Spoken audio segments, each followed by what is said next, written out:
Welcome back to my YouTube channel. ನನ್ನ ಹೆಸರು doctor Vedavathi. So ಇವತ್ತು ನಾನು ಅವೆನ್ಯೂ ಡೈಲಿ ಮಾಯ್ಶ್ಚರೈಸಿಂಗ್ ಲೋಷನ್ ಬಗ್ಗೆ ಹೇಳ್ತಿದ್ದೀನಿ. ಇದು ಯಾವುದಕ್ಕೆ ಯೂಸ್ ಆಗುತ್ತೆ ಅಂದರೆ ನಾರ್ಮಲ್ ಸ್ಕಿನ್ಗೆ ಮತ್ತು ಫುಲ್ಲಿ ಡ್ರೈ ಸ್ಕಿನ್ಗೆ ಯೂಸ್ಫುಲ್ ಆಗುತ್ತೆ. ಸೊ ಇದು ಈ ಮಾಯ್ಶ್ಚರೈಸರು ಲಾಂಗ್ ಲಾಸ್ಟಿಂಗ್ ಮಾಯ್ಶ್ಚರೈಸ್ ಕೊಡಿಸುತ್ತೆ ಸ್ಕಿನ್ಗೆ ಅಪ್ ಟು 24 ಅವರ್ಸು. ಆಮೇಲೆ ಒಬ್ಬೊಬ್ಬರಿಗೆ ಅಪ್ ಟು 48 ಅವರ್ಸ್ ಅಂತಲೂ ಹೇಳ್ಬೋದು. ಸ್ಕಿನ್ನ ಹೈಡ್ರೇಟ್ ಆಗಿರಿಸುತ್ತೆ, ಡ್ರೈನೆಸ್ ಫುಲ್ಲಿ ಕಂಟ್ರೋಲ್ ಮಾಡುತ್ತೆ.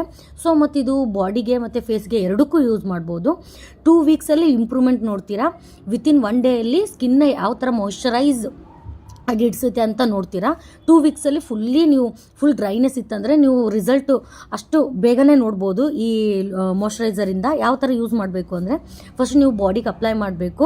ಆಮೇಲೆ ಇಮಿಡಿಯೇಟ್ ಆಫ್ಟರ್ ಶವರ್ ಇರಲಿ, ಆಫ್ಟರ್ ಬಾತಿಂಗ್ ಇರಲಿ, ಇಮಿಡಿಯೇಟಾಗಿ ಹಚ್ಕೊಳ್ಳಿ, ಫೇಸ್ಗೆ ಆಗಲಿ ಬಾಡಿಗೆ ಆಗಲಿ. ಸೊ ಅಪ್ ಟು ಅದು ಅಬ್ಸರ್ವ್ ಆಗೋ ಥರ ಸ್ಕಿನ್ಗೆ ಫುಲ್ಲಿ ಅಬ್ಸರ್ವ್ ಆಗೋ ಥರ ಲೈಟಾಗಿ ಮಸಾಜ್ ಮಾಡಿ. ಸೊ ಇಷ್ಟ ಆಗಿರುತ್ತೆ ಈ ವಿಡಿಯೋ. ಲೈಕ್ ಆದರೆ ಶೇರ್ ಮಾಡಿ, ಕಮೆಂಟ್ ಮಾಡಿ. Thank you.